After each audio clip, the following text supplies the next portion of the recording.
Welcome to Synchronicity, featuring the return of guests. Yes, they exist. I talk to other people. It's not just me in my garage talking about Bible verses by myself all of the time. Jennifer Sodini makes her triumphant return. This is her second, maybe third time. I don't know. Who can keep track? We had a lovely day the other day. That's one way to say it.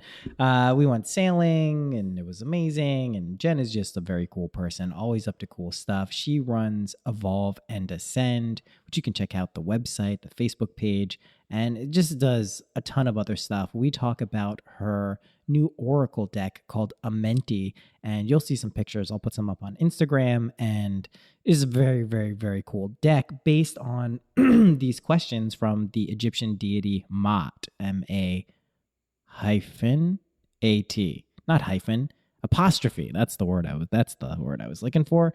Maat, M-A apostrophe A-T. And you'll hear more about that. I'm not going to give the whole episode away. I've been told not to do that, so I'm not going to do it. Yeah, that's it. Big thanks. We haven't had one of these in a little bit, but guys, Ned, CBD, magical CBD from people who give a shit about CBD. What a rare and unique thing. Go to helloned.com, use the code SYNC, S-Y-N-C, at checkout, get 15% off your order. Get the full Spectrum Hemp Oil. I get the 750 milliliter one. It lasts me about a month, and it's great. And then I say, give me more. And they give me more.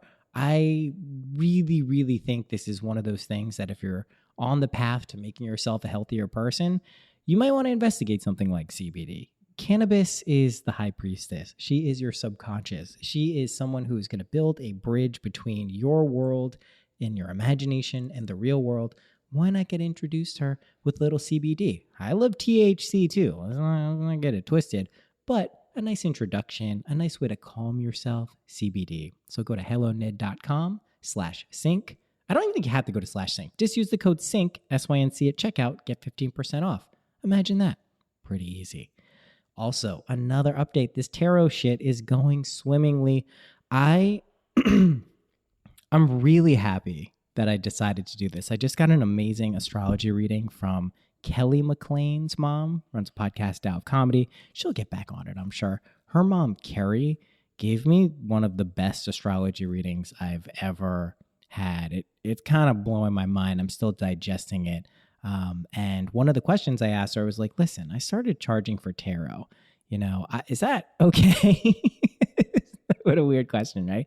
And she's like, it's Neptunian. You're supposed to be making your money from Neptunian things like mysticism, teaching, and also essentially music. And so that's good because that's how I plan on making money. And that's okay, apparently. So if you're interested in the tarot, like I said, here's the deal.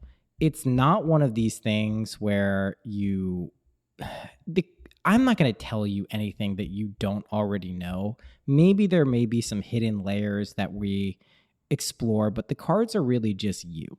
You're getting pushed through the cards. Your subconscious, your unconscious, that unconditioned awareness is going to come through the cards, and then I'm going to do my best to get the fuck out of the way.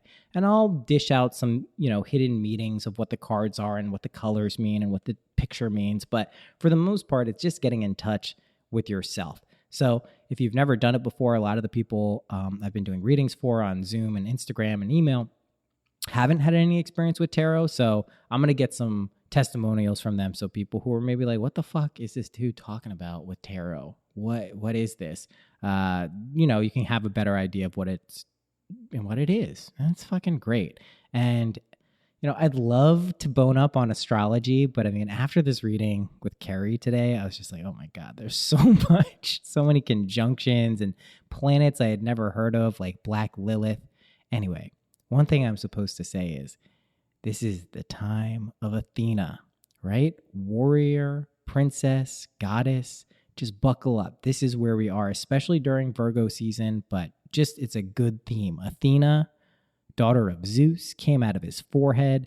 She's a fucking beast. So tune into her. She is the goddess of owls, of snakes, of the olive tree. She's just really, really, really badass. And I encourage you to investigate what she's about because it's just a theme that's kind of emerging right now. And she's a goddess of wisdom, and she's great, and she's cool. So check that out. And I think that dovetails nicely into this episode, where we talk about a lot of that stuff and kind of what's going on right now and how to balance the masculine and the feminine. And I'll give one last aside before we get to the episode. Something that really the thing that really radically changed my life in the past 4 months was me getting in touch with the divine masculine. And I've operated from my life from the feminine. It doesn't mean that I'm a girl. It just means I've operated from the divine feminine for most of my life. And when I started using the directional, authoritative masculine principles, my whole life turned around. So explore within yourself where you're coming from. Try to see if you can balance those energies internally, and then see the kind of creativity that unfolds in your life in every facet of it. So I'll do an episode about that coming up, a solo cast, but it's just an important thing to keep in mind. Where are you coming from, and how do you balance these energies, and how do you express it in the world? That may sound vague, it may sound new agey, but we'll be talking about practically how we do that soon. So anyway, that's it for the intro. Welcome, welcome, welcome. Without further ado, here is Jennifer Sodini.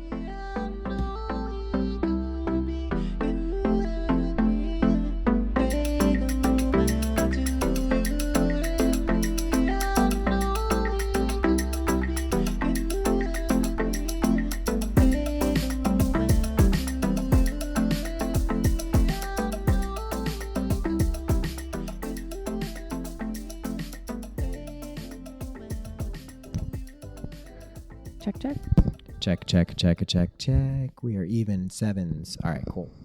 Yeah, so this is called a specific thing. It's like Arunda. I'm going to look for it. Here it is. Yeah, Ardhanarishvara, the Lord who is half female. So it's Shiva,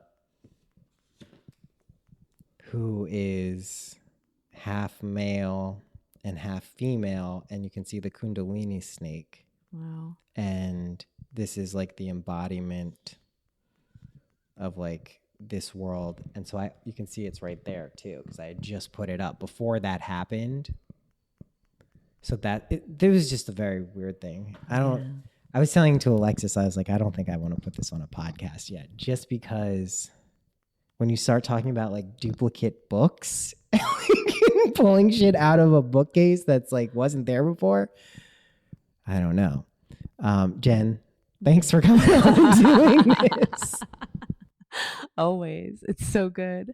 You know, there's a funny synchronicity about the fact that, beyond the books, the fact that Alexis chose the same book twice, the fact that we're talking about Kundalini awakening and this balancing of the masculine and feminine hemispheres of mind, but also Shiva as the vehicle. And as we sit here and discuss our love of cannabis and things, so yeah, Shiva, the mountain that I was at last summer, Kailash, is where Shiva's supposed to live and smoke cannabis and hang with his consort and live his best life. You think I don't know about all of the myths that have weaved their way through with cannabis? Yeah, it seems like every esoteric or, spiritual path has some relationship to some type of plant medicine. And it is interesting that cannabis grows all over the world and seems to be weaved in, not just even in an esoteric way, but quite literally into the foundation of this country, right? Hemp paper and all that. Yeah. Speaking of which, we just went on sailing for the first time. Who are we? What is going on? How'd that even happen? But let's backtrack. We were supposed to hang last weekend. I got a flat tire. Then I was supposed to see you yesterday, but the timing just didn't work out because I had to come up for my ayahuasca ceremony. And then this morning it worked out that we just sailed around the Hudson. Like, what? Yeah. Like, never have I. It was just a pretty crazy thing. I mean, it's weird. And like when all of these things start to happen, like if someone's listening to this and they've never heard the show, they're like, what's the matter with these people talking about sailing around the Hudson and shit? Like, we never do this. This is such an atypical thing. But I think you and I can agree that there seems to be something taking place in our reality in this world that these types of situations seem to be increasing in frequency. And they also, as you know, I believe, are directly correlated with our current individual states of consciousness. So I want to talk to you about a lot of different things because I don't even know the last time we spoke about this. What I do know is you mentioned it, and there is a synchronicity here and a time collapse, is there were tarot cards upstairs when we recorded. And I was like, yeah, I'm using these for song lyrics. Now I legitimately am using them for song lyrics. Like I'm making songs with them. But more importantly, we have the tarot cards in front of us, but we also have Amenti Oracle. And I know we've briefly spoken about Oracle decks and what it is, but I would love if you could give a breakdown again and explain what Amenti is and why it's here in the world and kind of, your relationship with these divinatory practices. Well, so the Cliff's Notes version of it is I grew up with my grandmother who was into the occult and esoteric philosophies. She taught me how to read oracle cards at a young age. Oracle cards differ from tarot cards in that the tarot cards explore the elements and archetypes of the soul's blueprint coming into form. So it's the fool's journey of coming to understand the way of the world. It's always the same cards. The art varies in degree, but it's that same archetypal exploration. Same 78 cards. Yeah. Always the same 78 cards. So an oracle deck, you can create an oracle deck on anything. It's really your choose your own adventure game. Yeah. And it is what I call like the Rorschach ink blot test of the subconscious mind. Right. So with oracle deck, you can subjectively interpret what the words, colors, art means for you and weave the story together through your own intuition.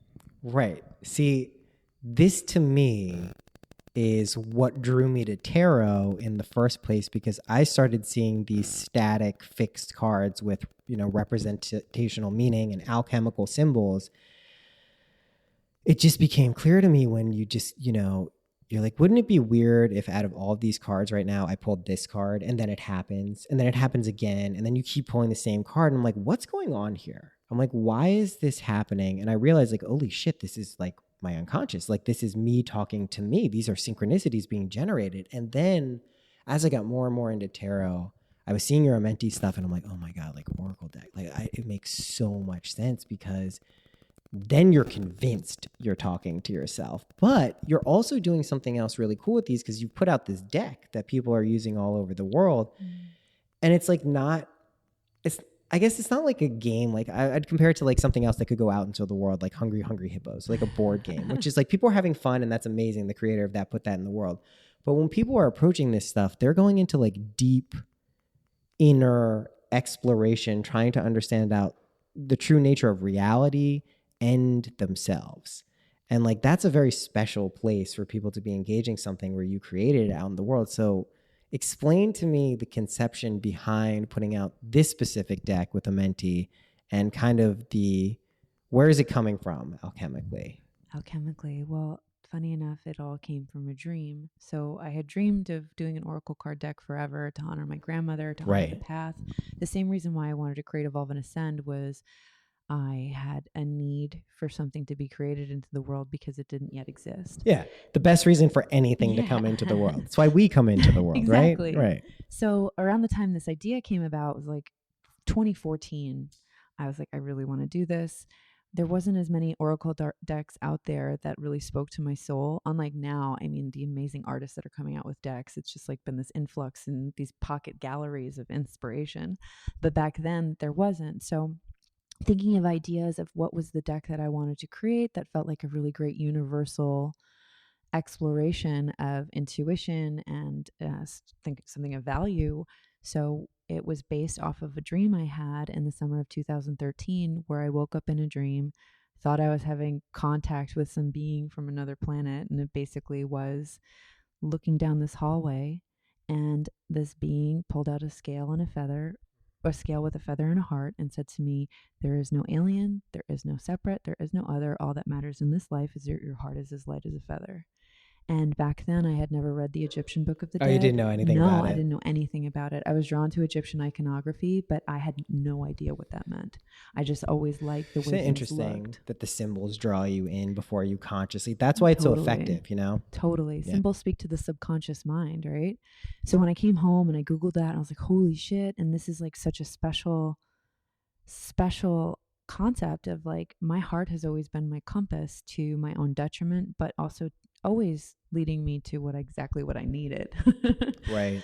So basically looking further into the Egyptian Book of the Dead and what this feather, the feather of Ma'at, some pronounce it as Mayat. Right. It basically is this concept of order out of chaos, truth, justice, living in accordance with the heart. So when you are in the Hall of Judgment in the Egyptian Book of the Dead, they basically ask you these 42 questions, which are called the 42 negative confessions of Ma'at.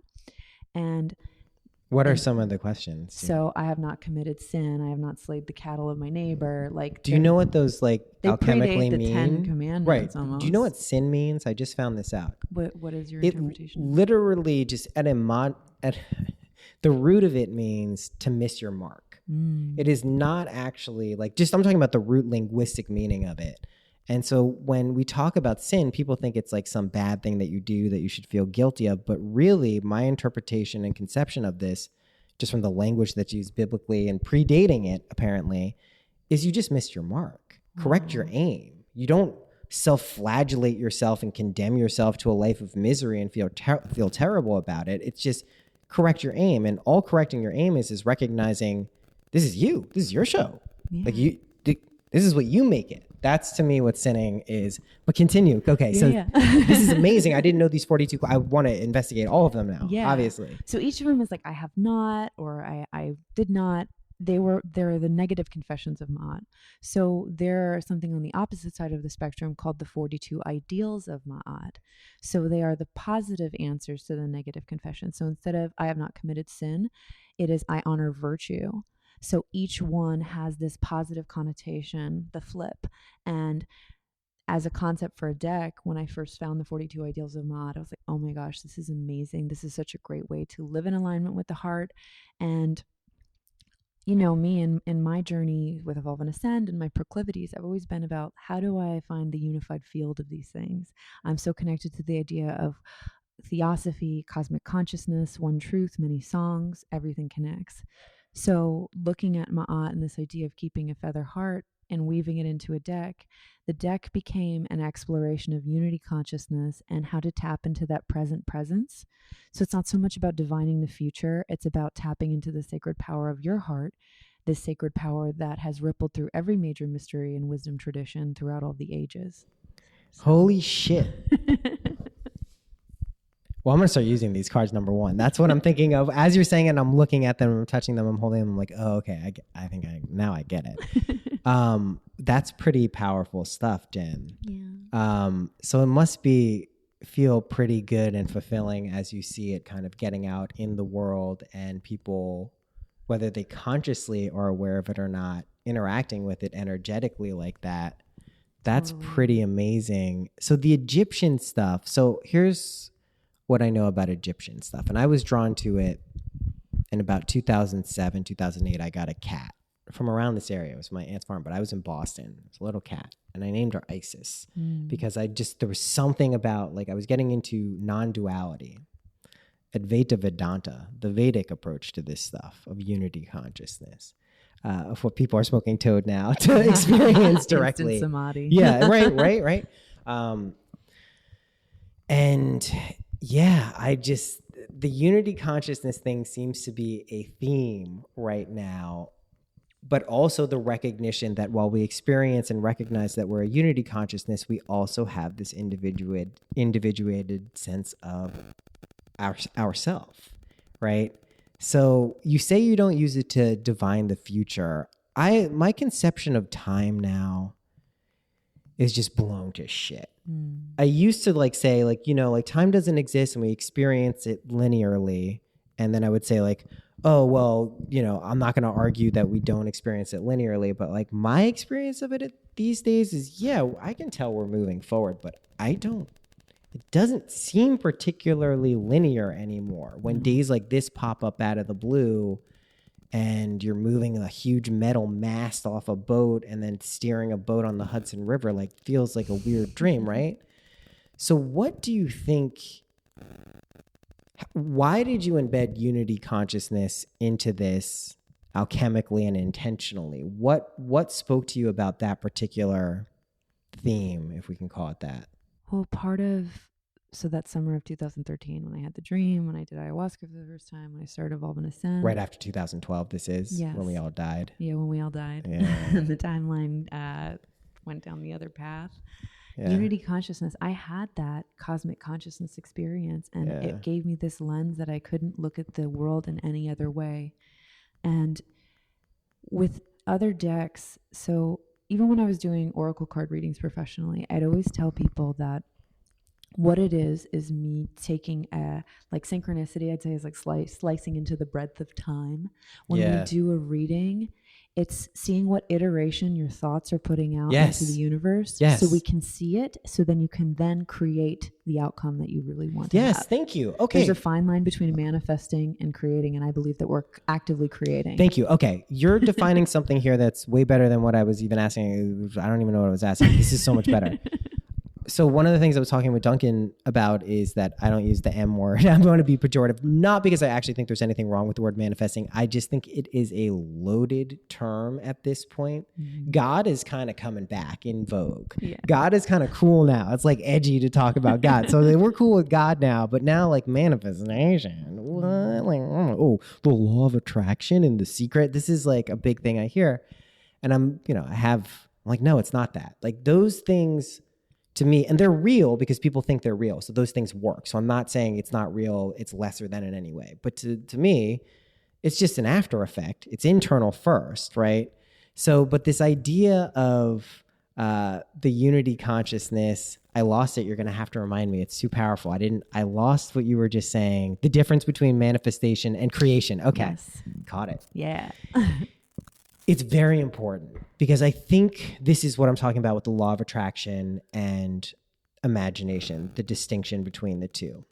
Manifestation almost feels like to me that you are going to summon forth something from external reality, whereas creation takes place up here, closed eyes, somewhere without a body that you're experiencing, and then it unfolds in this world as the after thing that happens. And I think that misapprehension really fucks a lot of people up, not only as like presented as kind of like the metaphysical subtlety to that, but just like an intellectual one, like, oh yeah, like I'm gonna manifest a car right now, like close my eyes and it'll be there. And it's like kinda, but only because like I was saying today when we were getting on the boat, I was like, some people, I was saying Neville Goddard thinks that like we don't actually move, like we're never actually moving, we're projecting ourselves forward in consciousness. So we construct this scene where it feels like we're walking. It feels like we're on a boat. We feel these people. They're all around us. But really, we're just kind of like sitting still somewhere meditating. And we're like, this is fun. You know what I mean? And that to me is a huge distinction because creation to me seems to be the main reason that one would incarnate here. Why else are we here exactly? Agreed. Training ground, kind of, but like creation. Yeah. Yeah. And that's the thing when you tap into that unity consciousness and that you realize, like you had said, that the I am consciousness, I am a fractal element of the Godhead. And the Godhead really put me here because it wants to create and to see itself be created and to continue inspiring creation. And it's you. It's you. That's the Godhead. Do you know the Jehovah thing, the Yod Hey, Vav Hey? Have I talked about this with you? You can reiterate it. All right. Really so good. Jehovah. So also I'll preface this by saying I have a lot of friends from the Bronx who are just like, they're from what we call the hood. And they would just make up names for everyone. And what they would call me is Jehovah. And I have no idea why. There was no prompting for this, but it just stuck. And they would say it for years. So I later found out Jehovah is actually alchemically, when broken down, a map for how reality exists. That's what the Bible is. That's what the New Testament is. That's what all of these things are. So the way it works is this. If you break it down, it's made up of 4 Hebrew syllables. Yod He Vau He, or Jod He Vau He, and it turns into Jehovah. So Yod is the I am. It's unconditioned awareness. So it's just this awareness that exists. He in our world would be the awareness of something, a desire, perhaps. It is a desire. So that's the He. Vow is the thing that binds the awareness to the desire, and that is the feeling of the wish fulfilled, or whatever the thing is the desire is. And then He is letting it unfold in the world. You just objectively look at it. So what was subjectively conceived from unconditioned awareness is pinned to this reality in a crucifix, which is right behind your head there, Salvador Dali. And that is how this world works. And so when we read the Bible, or someone looks at it and they just see this God being like throwing things at people, like floods and famine, they're like, what is this dick doing? That's what I used to think. So this guy's a dick. Like, why is he doing that? And then when you understand, it's like, no, this isn't a God. This is you. Your unconditioned awareness. You're also you. That's the beauty of it. And I think that's what freaks people out, is they think they're moving towards like this perfect state of holiness, and they'll just like dematerialize into God, and they can't be them anymore. The best part of this whole shit is like when you realize this, and when you stabilize it, and when you start experiencing it, you're still you. You don't I'm going to watch the Miami Dolphins. They're going to be terrible this year. They're tanking on purpose, but I'm going to love every fucking minute of it. Like, it's beautiful. It's an amazing thing. And I just think it's cool that you put this into the world. Truly, I keep using the word alchemically because that's what this is. You put physical symbols in people's hands, the tools in their hands.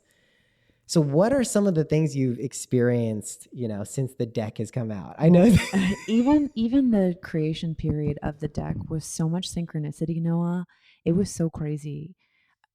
Finding Natalie, my partner in it, Natalie Miller. Yeah. When I saw her art, it activated something in me on a really deep level. It just reminded me of like Eon Flux, but with this like soulful awareness. And I reached out to her. She was living in Chicago at the time. We became like fast friends. Turned out one of her best friends was actually my fucking downstairs neighbor. There were only 6 apartments in my building. And originally I was going to self-publish it, but as we're working on it, I'll preface it also by saying, like, as an artist and a creative, I hate nothing more than being told how something's supposed to look or what something's supposed to be. So I trusted Natalie enough that our process was I wrote the definition and I asked her to draw how it made her feel. And we started playing in this psychic realm, right? And it worked amazing. Dudes have problems with this in my experience. Not always, but that's usually how I provide direction to things. And I haven't found to date someone who can just run, like, I'm like, just feel it and just do it. Just like, you get it. I trust you. Yeah. Like, I know you know exactly what I want. But that was Natalie. She is such a powerful woman, and just, we have very similar life stories about like overcoming adversity and then losing our creativity and then tapping back into our creativity and finding each other. But when we were starting it and we were going to self-publish, fucking no, beyond all of it, like, I got gifted a trip to Egypt. Natalie and I went down to Rhythmia together. Like, all of this magic started happening. Well, everything conspired. Yes. Yeah. And I would dream an idea in my head, and that's what she would draw. So we'd constantly be like having these text high fives of being like, what is even happening?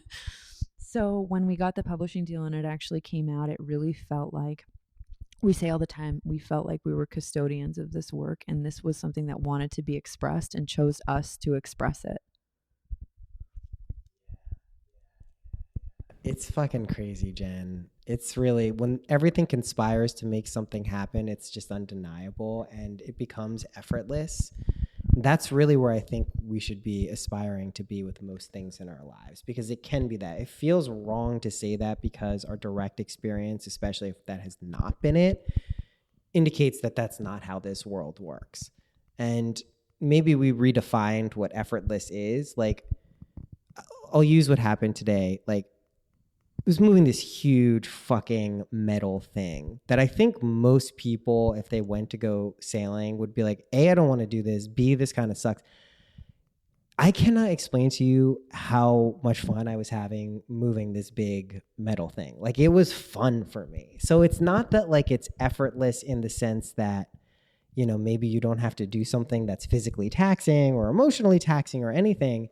But it's that your approach to it is one of great joy and like excitement rather than being like, oh, I don't want to do that. And it's like that is what I think we should be moving towards with everything. And it sounds like this was birthed into the world. It's what you're describing is what I would say is like the Michelangeloing of ideas and creativity. Michelangelo, when he was working with something, said he just removed the parts of the sculpture that were there. You don't create the thing, it's there. Totally. You pull away the parts. And that's essentially what you do. You removed all of the physical and psychic barriers to this not existing in this world, pulled them out, found the person to do it, and then it happened, and then lo and behold, we're having a conversation. Exactly. And it was really an exercise. And so my friend Justin Fearman is the founder of the Flow Consciousness Institute, and he talks a lot about flow states and how you're moving on the path of effortless ease. And this project was all flow. And in fact, even today, I was just thinking a lot about the meta narrative about the fact that we're sailing next to the imagination on a beautiful beyond day, imagination. Yeah. And it just manifested the way it did. You know, like, what is that kind of meta narrative? Like, just flow, baby. You know, like. Listen, we've been saying it since yesterday. Merrily, merrily, merrily. Like, you keep talking this. It reminded me of what I wanted to ask you too. Is you keep talking about these dreams you have. I want to hear. No, it's just regular. There's a one-part question. There's no A. There's no B. What are your dreams like? Like, what is that process like for you? So for me, the best way that I can describe it is it feels like waking up into another reality. Okay. I don't want to cut you off, but I'm going to. Neville Goddard would refer this in a book that I'm going to give you that I've printed and binded myself now. Amazing. Like a Gutenberg over here. As you are waking up in a higher dimensional world. It is just a higher dimensional world. And if you are there and you feel that you are there and you do things there, it will inevitably be expressed in this reality. And the time variable of when it happens is totally dependent on your belief of that reality. Okay, continue. So it's always like that. So it's like Inception. So beyond the dream that I had that helped Amenti birth into the world, in 2012, this dream was even before Amenti. I had this dream where I was on a beach meditating with these monks, and these monks began to levitate. And as they were levitating, there's a palace behind us. And as they were levitating, there's actually like a beach, and the tide started to come in, and the monks realized the tide was coming in. So they came back down to the ground, ran to the palace, and I was like, I need to follow them. And I hear a conch shell going, and I'm trying to run to catch up with them. The tide's rising. The door shuts behind me. Flash forward to last summer. The palace I had in my dream was Potala Palace, and I had never heard of it before, and that's where I wound up in Tibet. And we almost actually didn't get in because the driver got our time wrong. And as we didn't get in, I was hearing the conch shells going, and it was just this insane thing. So it's always this replication of the imprints of my consciousness and how the kaleidoscope processes it. All right, now we're going to go over the technique. Have you heard me talk about the techniques at all? I haven't. I've been waiting to hear it in person. So this is how, here's what's, we'll use dream language for this. I speak a lot about this with Stephen Campman, who is someone who has also walked into the dream many times like us. This is a dream. This is not a conceptual reality. This is actually a dream. I say my mantra is, this is the dream. My imagination is reality. What you're doing, which a lot of people do not remember doing, including myself at night, my dreams are kind of undisciplined, fractured, either reprints of a day sometimes, but also forward directionally experiences like you did. Like you moved your prism of your mind forward and saw something. There is a way to do what you did, and I'm trying to find the right word for it. Let's say select the reality that you want to experience. I've been using the word control. It's been bothering some people. Someone suggested I should use the word exercise agency over your life. Here's the truth. It's control. It's control. I know that may sound, it's power and it's control. And you have to be okay with those words. And you have to understand you use it lovingly, but it is control over your life. And that's what this world is. It's your life. That goes for everyone. So the technique is pretty much exactly what you're doing, but I'll give it to you specifically. So the first thing you do is identify something you want in your life. For someone like you, I would pick a pretty big thing with the precaution that even if you feel like this life is still like pretty, like it's crazy, oh my God, like crazy stuff.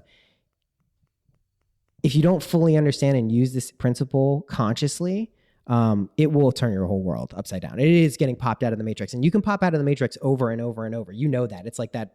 What are those things called? Those fractals where it's just like over and over. But this one kicks it into another drive because this world becomes malleable. It becomes not just like, whoa, this temple that I never knew about. It's like, oops, I did it again. Like, you know what I mean? You're Britney Spearsing every situation in your life that is meaningful to you because you know it's important for you and your fulfillment. Okay, so here's the technique. You find the desire. You find the thing you really want. You're clear about it. I write it down. My understanding is you do not need to write it down. I find it, for me, I would consider myself a beginner to an intermediate level. I'm sharing it, so maybe a little over beginner, but I'm still very much a beginner and practicing it here now.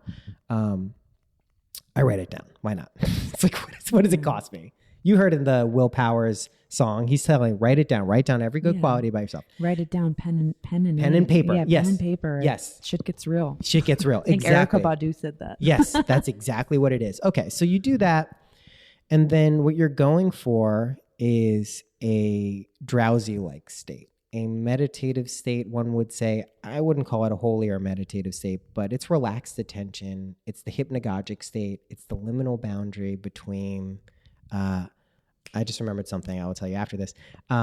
It's this state between going to sleep and being asleep. So as you're in this state, you're not actually going to go to sleep. You are going to create a scene, much like your dreams, your higher dimensional reality. You're going to create a scene that implies the thing you wanted, the situation, whatever it is, has already happened. The wish has been fulfilled. So it's going to be a scene that is after. So let's say we'll just use a ridiculous thing that you and I would never want. Let's say you wanted to be president. We're going to pick something that like we know for a fact, right? Yeah. Okay. So let's say you would imagine, gosh, don't use this out there for president. You don't want that job. Trust me. But let's say you did. You would imagine, Andrew Yang, use this. You would imagine a loved one or someone you care about, a very short and compact scene, as vivid and as real as this world. Someone like hugging you or saying, congratulations, I can't believe you're president now. And the key is you would feel it too. So it has the sensory vividness, just like your dreams, and the feeling. The feeling is the key. That's the vow and the yad he vow he. It's the feeling of it. And when you lock it in, you'll know it. You can go to sleep, or if it's just like a meditation or you smoke some weed, and it's also a little trick, you just let it go and you carry it around like a fragrance. You don't obsess about it. You've planted the seed, you then let it unfold. That's the last hey in the yad he vow he. So you just let it unfold, you carry it around, you assume that it's happened. You can listen, everyone can double back and deal with their own internal threshold guardians because it's important to work those out. But that's what you do, and then it happens. Mm-hmm. And you don't take any extra steps to make the thing happen you imagine, because then you may go back and your logical and analytical mind will be like, oh, well, that happened because of this. Like, that happened because of this. I mean, even if you're well versed in synchronicities and like weird metaphysical things, it still can seem like a totally, oh, well, maybe that happened because of this. So what happens is you keep doing this. And this is what we were talking about before. This is the divine masculine. This is the directional energy that impregnates the subconscious, the unconscious. This is the desire. It is served up by the father, the archetypal father, and it is directed towards the womb. You assume it. This is psychological for every single person. It is there and it is birthed into the world inevitably every single fucking time. Every single time. To the degree that you understand this and wake up to who you really are while you're applying this, nothing is off limits in the world. Nothing. If you imagine yourself to be something that you are not close to being right now, it can still happen. It's just you have to understand your ability to believe yourself into that situation may take many iterations and versions of yourself. And the other aspect of this is you're you're essentially just appropriating states of consciousness after a while. You start with material things, start even relationships, other things, external things, quote unquote. But then at a certain point, you just start appropriating higher states of consciousness. And when you do that, that's when shit gets a little weird. That's when stuff is like, okay, what are we doing here? What's really going on? Like, what's really going on now? That's what I want to know. But it's awesome. And I can tell you, if you use this stuff lovingly, if you carry the golden rule around as an ethical framework, you can't fuck up. If the way that you describe it, it really reminds me of, you've seen What Dreams May Come, right? With Robin Williams. Oh my God. Can I tell you? We talked about a lot of favorite movies today. That movie holds such a special place in my heart, because for people who don't know, and I'll let you describe it too, but it's like he's going after his wife who committed suicide. Yeah. And he goes through the worst. It's just such a... you know what it is? You know why we like it? Because that's what we're doing. That's what we done did.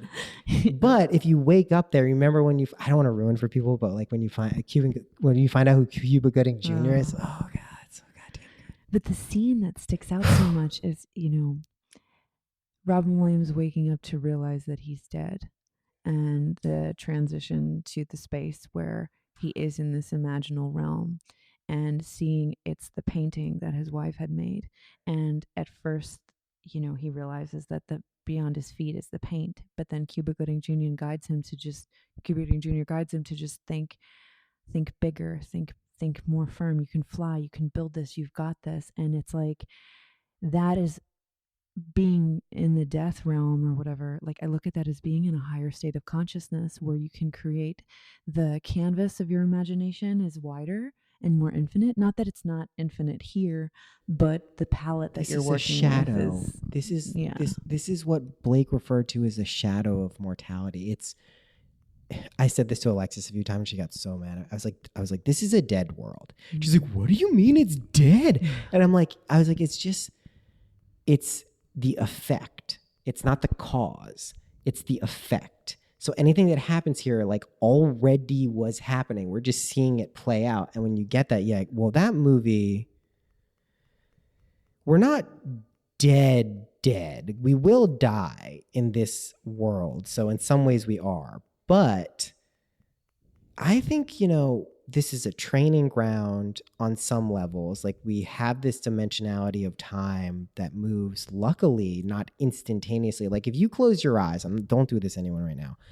If you close your eyes and you imagine you're off in a faraway place, like at the beach or something, you're there. You're fucking there. So if you didn't have this body pinning you down here, you'd be there. So it's good we're here, because it's like, okay, what's going on? Like, okay, if I think of something, then it'll happen, and it just takes like a little bit longer. Like, that's what people keep forgetting. The amnesia of sleep, the amnesia of your life is you forget the things you imagined previously, the things you felt to be true. I'm poor, I don't have money, or I'm rich, I have all the money in the world. Like, money is flowing in everywhere, literally are outpictured into your reality. And again, there's so many like logical and just resistance to that. It's like, no, I make money because I provide a service and that helps people and they pay me for that. And it's like, yeah, that too. But like, that is the after effect of what actually created whatever is coming to you or whatever's being reflected back. It's fucking nuts, Jen. It is. I mean, it really too, people don't realize the power of belief and limiting beliefs. The container with which we view our reality and the words that we choose, and we choose to say, well, this is it, this is what I have to do.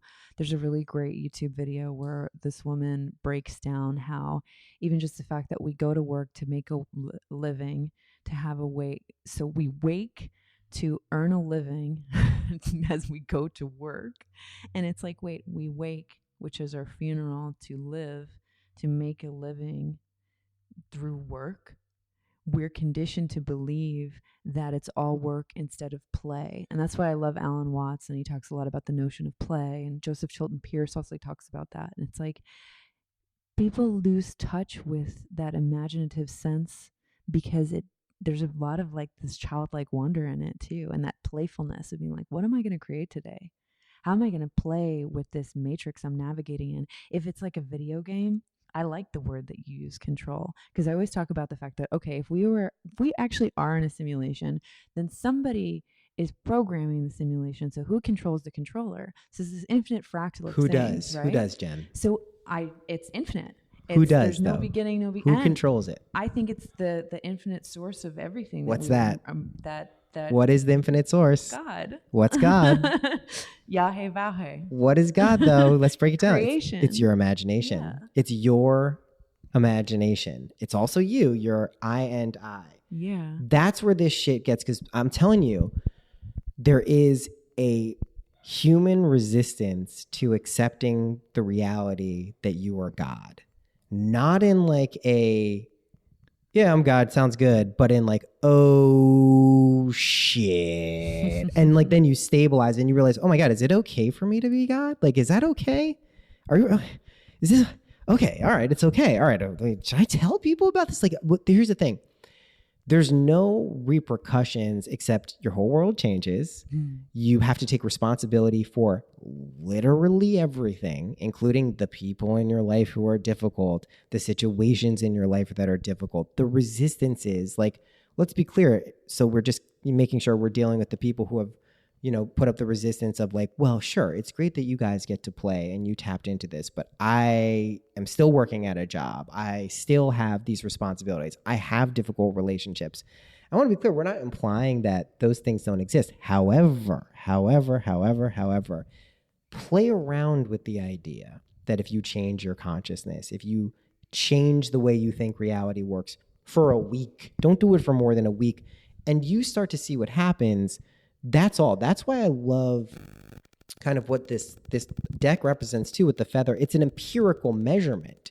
It's saying, hey, is your heart lighter than this? Here's a scale. I want to measure this. That's an archetype of empiricism. Empiricism is great. There's too many people who get off into this woo space and just want to say science is bullshit. It doesn't mean anything. These reductive materialists are assholes. And yeah, some of them are, and some of them are projecting that. But your reaction to it is you being an asshole anyway.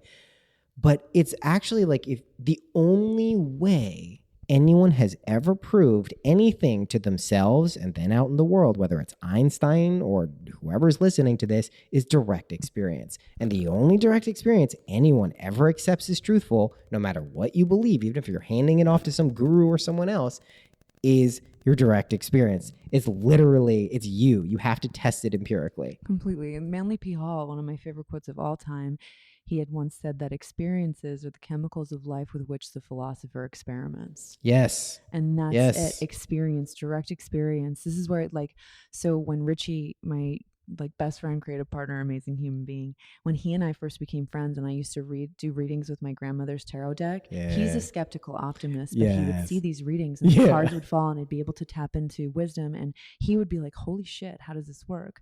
So he, being the skeptical optimist, wanted to get empirical data. So we did all these experiments where we took my grandmother's cards and then he took a hot pink index card deck and we wrote out the definitions of my grandmother's cards and we do readings with my grandma's cards and the hot pink index cards, and fucking Noah, they would fall almost the exact same way every time.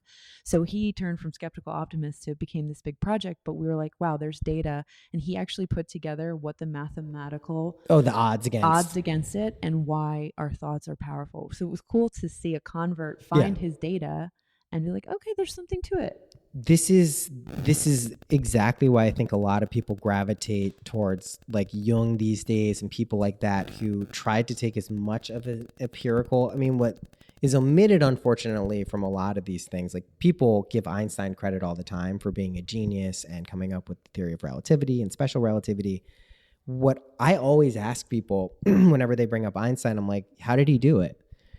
And people are like, I don't know, he was like a smart guy or something. It's like, he told you how he did it. Like, it's a famous thing. He imagined he was on a beam of light and he looked around him and he said, what would happen if this was going on? And then he came up with the formulas.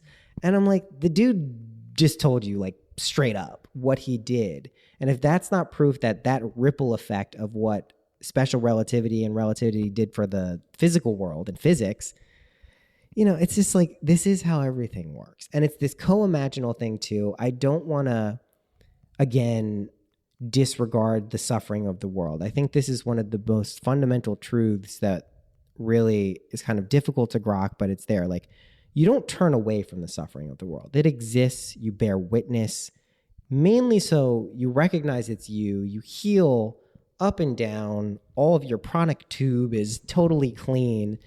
And then when you're like, you know what? I know that this is how shit works. I think it's time to take action, because I do see some things that could be done a little bit differently. I think we need to handle this X, Y, and Z better.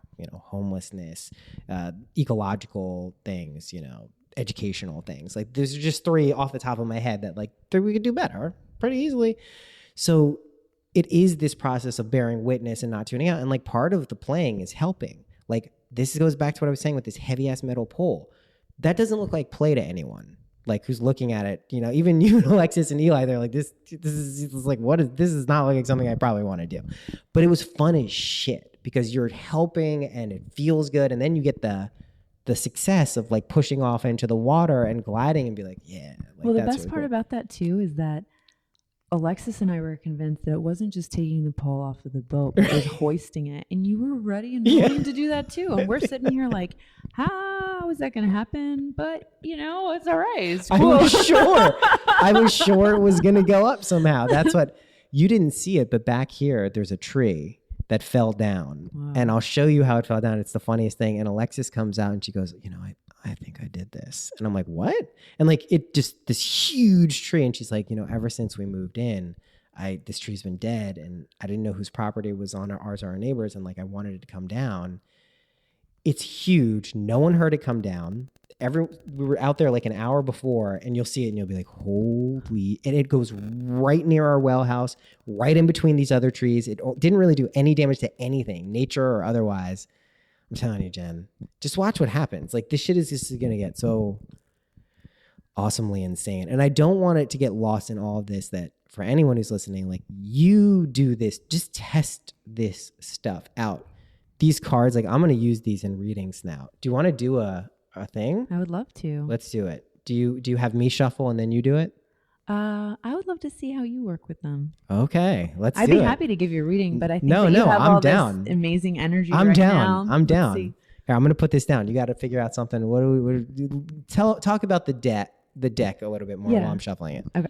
So as Noah shuffles the cards, in the guidebook for Amenti Oracle, I offer different suggestions for working with the cards. So in the format, you can do a lesson of the day, which is you just pull 1 card for yourself, or you can do a past, present, future reading where you pull 3 cards, or you go deeper and deeper and deeper. So I have a whole as above, so below spread. I have between the known or unknown spread. I just want to pop in and say, this is fucking awesome what I'm looking at. This is so good. Okay, continue. I do 3 card, by the way. Yeah. Oh, Revelation of Wisdom. Amazing. Perfect. This is what I do. Yeah. Okay. So yeah, it's like, again, it's a choose your own adventure game. And that's what I love about Oracle, where you can do the typical Celtic cross spread or the Kabbalah tree of life, but you can also play. And it's all about the questions that what guides it are the questions that you want insight into. So however many cards it takes to have those questions answered, that's you can do who, what, where, why. So Noah's going to be doing the 3 card spread. So lesson learned. Which one is you're going to be guiding me? Lesson learned. So the revelation of wisdom is the lesson to learn, how it may be learned, and then the wisdom revealed. Oh, this is perfect. All right, I'm going to shuffle these a little bit more and then keep going on what else is done. You can do with this deck. There's so much. So somebody had actually reached out to me on Instagram, and they had never had an Oracle card deck before and were really wondering how to use it to apply to their life. And I was like, well, if you don't want to use it even for Oracle card readings, you can pull a card of the day and that be your meditation prompt for the day. So say you pull, I embrace the all. So I'm going to meditate on the idea of what it means to embrace the all. And then I'm going to ripple forward that intention to how I view my week. So if I'm embracing the all, how am I meeting what I'm met with without resistance and looking to find the lesson and find ways to add that to my own personal mythology or to become a better person? How can I embrace everything and anything that I'm experiencing? And using that as like the question that guides the answers you receive throughout the week. There's so many ways that you can use it. It's like a study cards or like a cheat sheet for like hacking reality. It just depends on which way you want to use it. Let's hack reality. Yeah. All right. So I'm going to pull 3 cards. I'm going to make a space for this. Usually I'm a little bit cleaner in here. I'm better about this. Have you heard of this stuff? This copal? Yeah, it's Zane stuff. Temple copal. Yeah. Yeah, I love it. It smells so good. Yeah, he It's sent super me it. triggering. He sent me it. It's so good. Every time I smell it, I think of being an ayahuasca ceremony. Oh, is that what it is? is? Talk about fragrance of imagining things. Oh, well, that's why it's here. Yeah, it's good. It's powerful. There's a lot of ancestral magic and power behind that ceremonial tool. I like it a lot. I like smells. Yeah. Smells are good. I've recently gotten into smells like the past year and a half. They're good. Like, see how the light comes in here? It's cool. It's beautiful. All right. So let's pull the lesson to be learned. I respect the property of others. Ooh, that's a good one. That's a good one. And what was the second card meant to signify? How it may be learned. How it may be learned. I am peaceful. That's good. And then what's the last one? Wisdom revealed. Wisdom revealed. I benefit with gratitude. So this deck is the best. Wow, this art really is very good. It's so cool. It's like perfect for where we are right now. It's like the perfect embodiment of the divine feminine. So what direction did you give her in terms of like, for like, I am peaceful? What did you tell her? There's a dove on top. Is that a dove? Yeah, so I didn't tell her anything. So She for just that, did it. she did it based off of my words. So we talk, and I am peaceful. We talk about the poem. This is rest in natural great peace, this exhausted mind beaten tirelessly by karma and neurotic thought.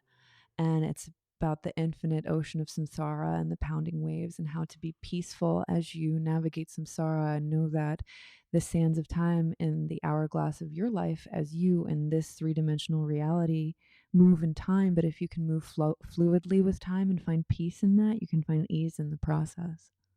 So it was basically, that's the Cliff's Notes of the passage, and Natalie drew that. And the whole kind of aesthetic guide that we were working with was, I said I wanted it to feel like esoteric new wave. That is a really good description of this. It's so good. I really like the I benefit with gratitude one. She's one of my favorite cards. That's like my, yeah. I mean, I said my favorite. I've seen 3 cards. You got 42 in the whole deck. Yeah. There's 42? Yeah, and that's so I love that it wound up being 42. This is only 42 cards. Mm-hmm. So the 42 is really significant to Egypt because it represents the upper and lower provinces of Egypt. It's the judges that oversee the weighing of the heart. 42, there's so many layers to it. But I also love that it was 42 because the whole concept is ancient wisdom for the modern world. Yeah. And in the Hitchhiker's Guide to the Galaxy, exactly. You know, meaning 42 to life. is the meaning of life. But also in ASCII code language, they say that 42 equates to the asterisk, which can be everything and nothing all at once. Oh, shit. So 42, has that always been one of your favorite numbers, or you just found out about it after? It started following me as I started working on this project. And my girlfriend, she came to visit me one night, and we had this like night of synchronicity and flow and beauty. And I said, this is a 42 evening where it's everything and nothing and weirdness and amazingness all at once. Numbers. And then it breaks down to 6 in numerology. And my friend, who's a non-dual Kabbalist numerologist, talks about what 6 is in the tree of life. So we go over all the different layers of things. Tree of life thing here. Amazing. My sister did it. I ran out of crystals. I've like kind of like put up my own version of it, but yeah, all of this stuff interlinks in a very interesting way.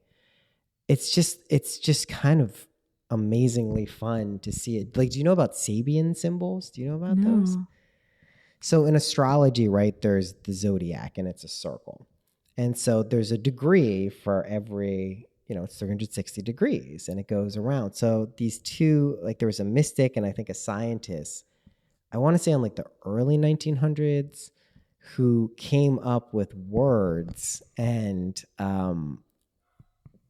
there's no images. It's words, a keyword, and it's like a phrase, a keyword, and the degree of the astrological symbol. So I'll show you one. It's an oracle. Cool. Like, I'm into oracles. I love obviously. oracles. So I'll show you what like you do. I always have it open nowadays. And I tweet them out now. Oh, beautiful. So the Sabian symbols in astrology. So the poetic imagery of the Sabian symbols is useful in providing insight and guidance into current situation and is an effective way of tapping into both the universal or collective consciousness as well as the personal unconscious. So I agree. Wow. So you pose an inquiry. And so they're also, I have it right here. You can see this chart. I recommend everyone get a printer. I thought it was lame and old school. Get a printer. They're fucking awesome and they're so cheap now. They're like $50. The ink is expensive. Yeah. If I can get you on that ink. But so every day, as you can see, for instance, today is August. No, we're in September now. 1, Virgo 9. So every single day has its own symbol. But the oracle, you just ask a question. Yep. Do we want to be general or do we want to be specific? Specific. Let's be specific. I know. Drilling down. Yeah. I would love to know if the date that I'm looking at launching my podcast on is an ideal date. Okay, let's see. There we go. Libra 28, a man in the midst of brightening influences. Keyword responsiveness. I like it.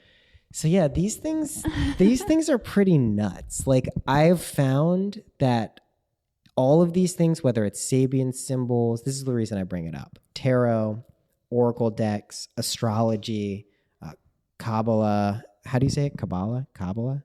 Kabbalah. I say Kabbalah. Yeah. We're going to say Kabbalah. Kabbalah. Tarot. I say tarot. I say tarot. Yeah, I'm just going to say it like that. They all ultimately are just tools for reflecting back your current state of consciousness. And when you recognize it, they all become incredibly helpful and interesting. And you just let them guide you for what you should be doing at any given time. And I think that is like people want a blueprint for how to trust their intuition or identify their intuition. And these are gentle tools. You know, you can take ayahuasca and LSD. Those things are great. But if you want things that maybe you won't make the misapprehension that it's because of ayahuasca or because of LSD or because of weed or something, you know, these are pretty great modalities to play around with. I'm so glad that you said that. Yeah. So today on my way to your house, I had called Richie to tell him about ceremony last night and what had happened for me. So I have to say, I've done ayahuasca like 30 something times. And I said yesterday that was going to be my last ceremony for a while. And I had my ass handed to me in a way that I just can't even. Tell me what happened. I mean, I know this is last night. It's just the medicine was really strong. I only took half of a cup. We were in a geodesic dome, which I swear to God is what made this energy so much even more reflected potent. Back. Yes. Yeah. So we're like in this Buckminster Fuller Buckyball Epcot Center type of space. And as the medicine came on and it started to hit me, it was like I recently did 5-MeO-DMT, which is the toad, where you're basically in that void of everything and nothing and overwhelm and just... It's short-lived, though. Short-lived. I had 6 hours of what felt like being in the toad space where like no difference between my eyes open or my eyes closed visuals. And a lot of it didn't make sense. A lot of it was just like crazy symbols and spirits and looking at things, and people weren't people. How did you anymore, process it, like, as you? I was still just like, I still had something in me where, like, even when I went to go look at the bucket was just a fractal. I'm like, I feel that this is a physical object, but I can't see what it is, and I really need to throw up. Let me just puke some fractals into this fractal. I felt like I'm fractaling out into the fractal. So it was just a lot, and it was intense, and I was just like, I can't believe I opted into this, and I kept forgetting that I opted into it and that everybody else was going through the same thing. And the ceremony, the woman who runs the ceremony is really potent. She's a wonderful maestra of space, but it's not like other ceremonies where there'll be a shaman that comes up to you and kind of guides you. Yeah. You were like really like figure this shit out. So that's going through that. Yeah. Going through that and being like, ooh, even if I was like, help, I don't know what the shaman could offer at that moment, no emotional support, no nothing. So I really had to just breathe and surrender into the experience. So then as I surrendered and things started to transition out, then I got the cosmic ass whooping of just being like, you're lazy, you need to take better care of yourself, you need to be a human, enough with going to the astral plane, just listing all the things that I need to be grateful for and embody and blah, blah, blah, blah. So I'm telling Richie about this experience. He's like, well, it seems like what you got was like, ayahuasca was like, hey, you want to see? You want one last time? Here you go. And then, I got my kind of reprimanding. But the thing is, and I think what I've come to with journeying with the medicine so many times, when you first do ayahuasca, it's so mind-blowing because you think that you're receiving this thing outside of yourself. Right. And you put so much into ayahuasca told me, and this told me, and that told me. And I have such reverence for this medicine and the spirits in it and whatever else. But ultimately, I think I've gotten to a place where it's like, wow, I know that that's me and I'm me and it's coming from me because and everything is connected. So it's not outside of myself. It's a revelation deeper within myself by being able to see beyond the obscuration of ego to know what is actually deep in the essence. That's the true essence that's within the essence of every living being on this plane. I couldn't agree more. As you know, I pulled a Sabian symbol while you were doing that, and it's Scorpio for a youth holding a lighted candle, and it's reliance. And what that means to me, what you're talking about is that youth holding the candle is everyone. You have to hold it yourself, and your reliance can only be on yourself. This is not to say that if you have a calling to do ayahuasca, you shouldn't do it. You are picking the best tool and path for you, and you let your desires be your guide. Like, that's the truth. Like, everyone has a particular path with all of this stuff, and some of it may seem unconventional. I've been thinking a lot about conventional and unconventional lately because over time, I don't even mean like 50 years anymore, like generations, like stuff shifts so quickly. Like the gender conversation, how quickly we've gone from conceiving of the concept of like a social justice warrior to the backlash of the kind of overextension of like social justice warrior type thinking and canceling everything and like all this stuff. Or virtue signaling.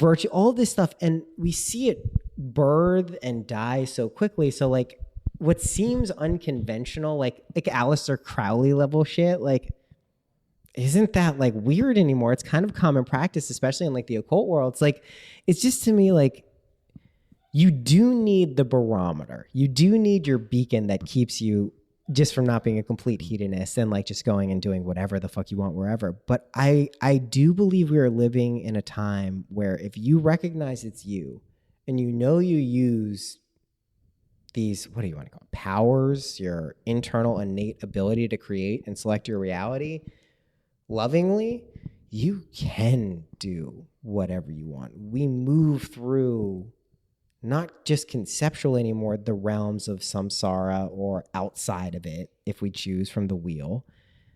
We do it here now. And not even like I'm saying like you're in hell because your situations are bad. That's not what I'm talking about. Like you see it, all of a sudden you're in a fucking boat. I'm on a boat. What the fuck is going on? Like, why is this so weird? Like, I didn't, it's just like, it's a very interesting thing that's going on. And I just encourage everyone listening to find what works for them. But I do believe it starts with what you're doing in your dreams, which is find the thing that shows you it's you. Find a technique. If it's the imagination stuff, it's great. If it's ayahuasca, it's great. If it's dreams, great. If it's weed, great. It can be all of the above. They're not mutually exclusive, but find the thing that proves it to you. You prove it to you. And then from there, like I'm telling you, it's fucking crazy. And you can help. Like there are a lot of people who are born. There is someone right now, maybe they're listening to it, who is going to cure some crazy disease, who is going to help the planet in some way that we can't specifically conceive of consciously.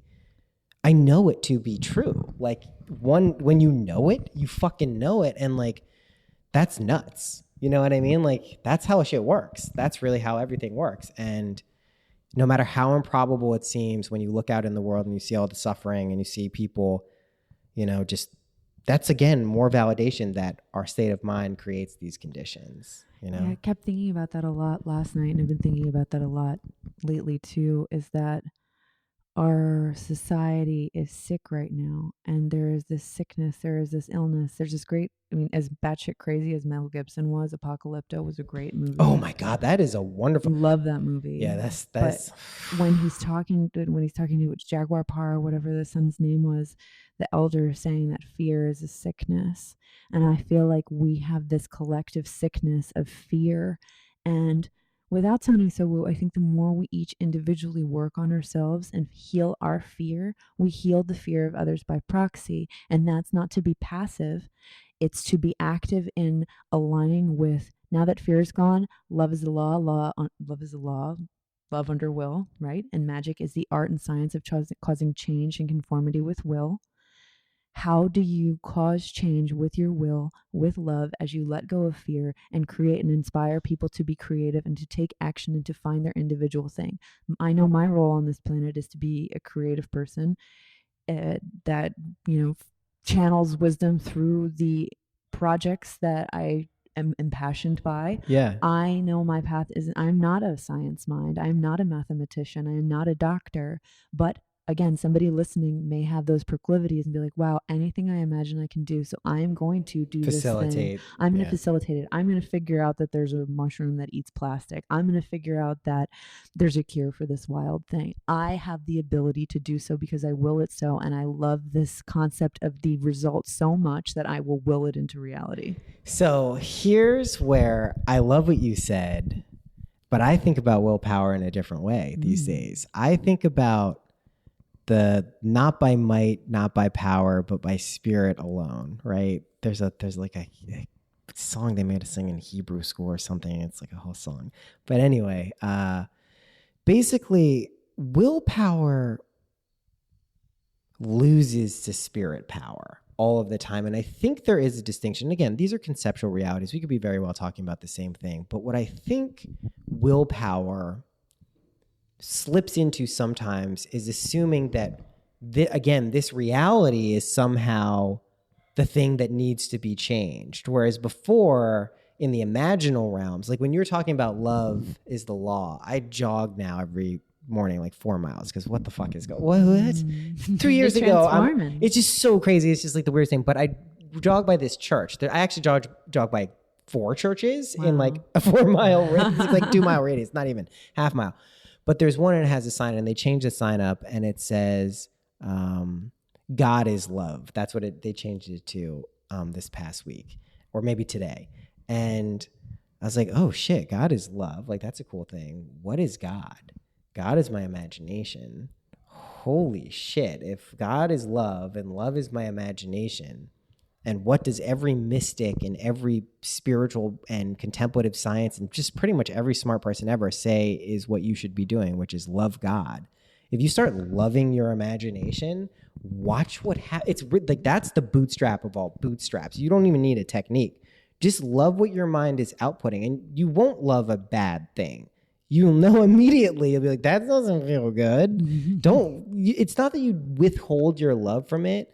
I was talking about this with Duncan. Like, he had this great idea that you find the worst version of yourself and you send that compassion. And this aligns very much with what I was experiencing recently. I used to do this meditation where I'd sit and visualize a future version of myself that was like, had his shit together. And I'd put this thread, this like etheric thread from my navel to his navel. And then I would just do this for like 10 minutes. And then I would like high five. And I told my sister this, and I don't know why. And I don't do this, and I will never own one, most likely. But for some reason, I imagine in these meditations, these visualizations, the future me always had a leather jacket on. I don't know why. It just always made me laugh too, because it's like I would never, like, I wore a leather jacket once in college and I looked like a cocaine dealer, and so I was like, I'm never gonna wear it. But it just always made me laugh. But now when I do this, when I think of it, instead of me being the person that's connecting with the future better version of myself, I recognize like, oh shit, I gotta send love back to that person. Like, I'm here now. I get it. Let me send it back to them so that I can complete that circle, that Ouroboros, and like get it going. Like, and I really feel like the name of the game now is recognizing it's all you, like you're saying, and then stabilize. I think we all get these moments and flashes of recognizing, whether it's on a psychedelic or ayahuasca or whatever, we're like, oh shit.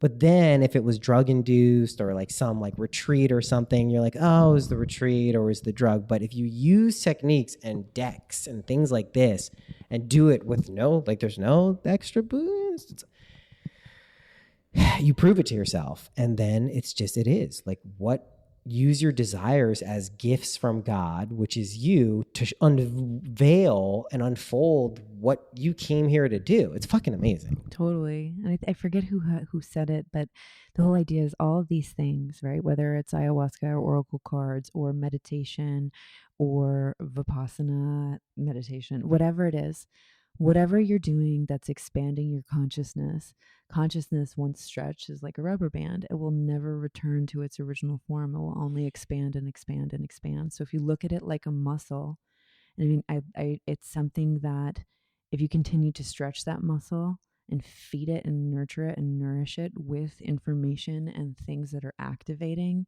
your potential only grows to limitless degrees. Which it already is. It's there. It's just uncovering it. You know what I mean? We have this limitless ability within us. It's just crazy. I'm excited for you to try that. Like, also, I mean, what I'm not pointing out is there's like, I did like 10 or 12 of these solo casts where like I'm breaking down like all the things I was going through. And then I finally broke through and it's like, oh, like fear, doubt, anxiety, worry. Like, am I crazy? Like just shit that one has to go through to get to this stuff. So I knew it. I was joking. I was like, either I've morphed into the most narcissistic version of myself, or there's something here. Cause I would go back and listen. Cause I would listen. There are points, especially like a month ago when a lot of shit was going on. I'm like, okay, like I think I need to hear something I said again because I am dealing with something going on. And when you get to that point, that's when the push comes to shove, because you then have to be like, listen, am I really God? If I'm really God, then I can listen to this and know that this isn't some like weird self-delusory, like I am really going up my own ass right now. And if I'm not, then I got to double back on a lot of shit. And I was just like, you know what? Like, I get it now. I trust myself. Therefore, I trust others implicitly. Doesn't mean I'm going to be a rube and just get like screwed. Like, but like, I know that where my intentions are. I know what gets reflected back to me. I knew when I got involved in situations where I didn't know what my intentions were, it inevitably came back and hit me later on. Always, almost always. Because I'm telling you, your state of consciousness always gets reflected back. So annoying sometimes, but it's true. And when it's not annoying and when you're just like on it, it's the best. Well, it teaches you to become sovereign. You know, this last 2 years have been an exercise in me coming to terms with a lot of the debris around my ego. The template that I just kept projecting out into the friendships I would attract, the scenarios I would attract, all the things. And I'm like, what's the common denominator here? It's me.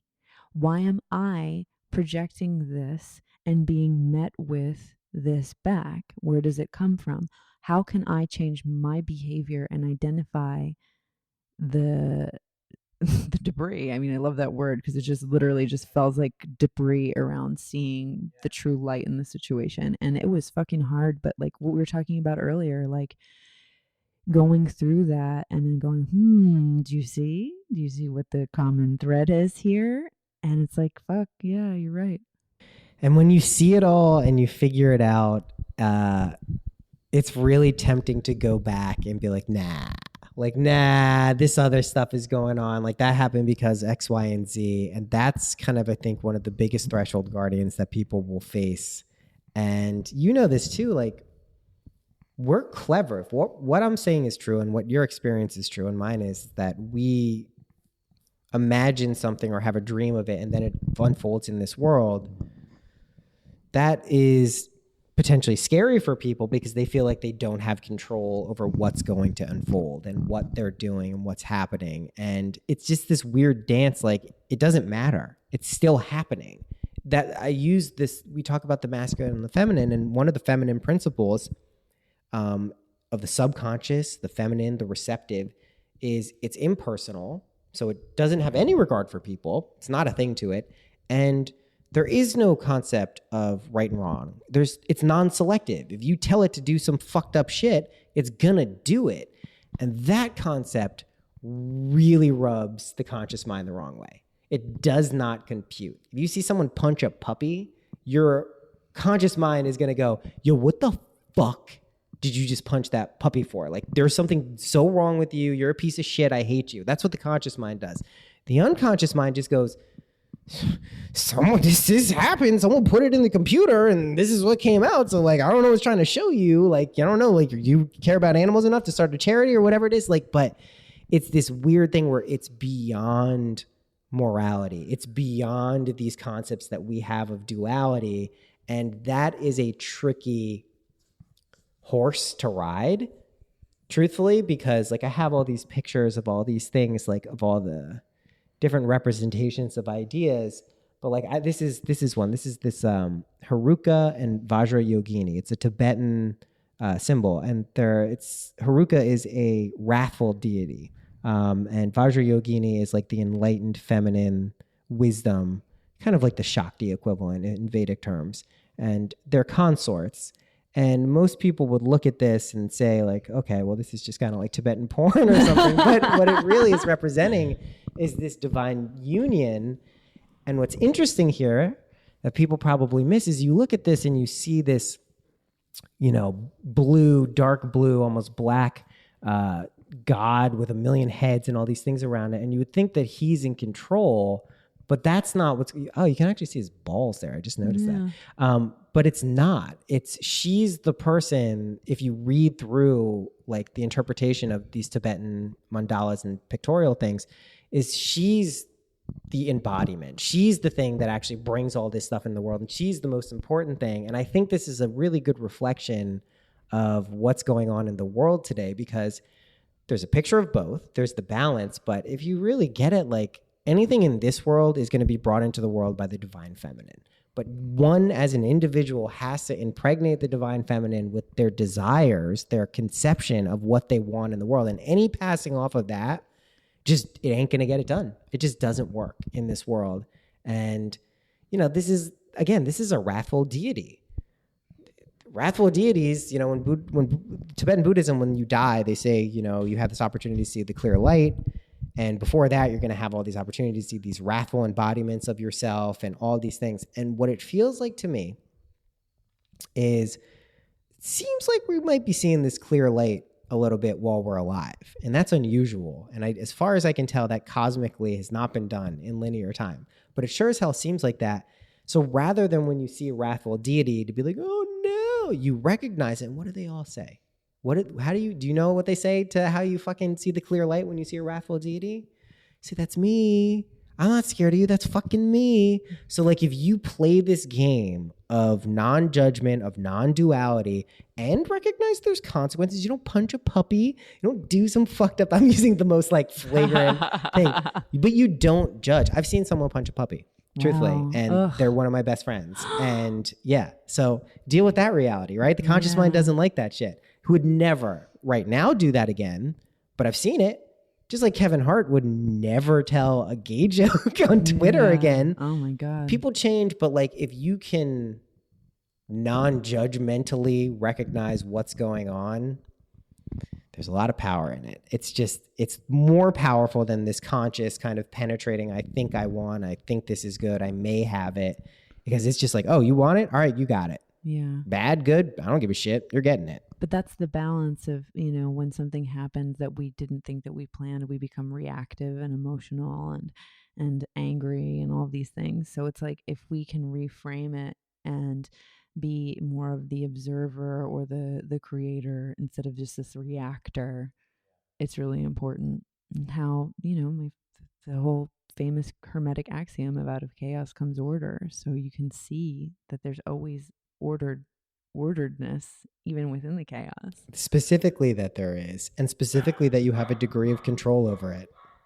We'll take Maceo as our cue. Is there Yeah. anything else people need to know about what you're doing right now or Amenti? What can people do to find out more about this stuff? I'll have links, of course. Amazing. So Amenti Oracle Featherheart Deck and Guidebook is available everywhere books are sold. You can get it at Barnes and Nobles. You can get it at like the airport bookstop, Powell's. It's everywhere. Everywhere. It's on Amazon. I have evolveandascend.com, which is my online magazine with all this stuff. But I'm really most excited about that I am going to be launching a podcast soon. Oh, yeah. So that's going to be coming out. I have it slated for October 10th. Amazing. 10-10. 10-10. Love Felt really good. It's going to be called Radio Amenti. And I really look forward to it. And I'm excited that you're going to be helping me support it. Oh, yeah. It's going to get really awesome. These next few months and then years are just going to be next level. I'm ready for it. Yeah. Life is but a dream, right? Right. It really is. Thanks for coming on, Jen. Thanks, Noah.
Thanks for listening to that episode. Go check out Jen and Amenti Oracle. You can find it all over Instagram, all over Facebook, all over everywhere. Evolve and Ascend is her website and Facebook page. There's a lot of good stuff up there. Every day I post a video from Manly P. Hall, so that's fun.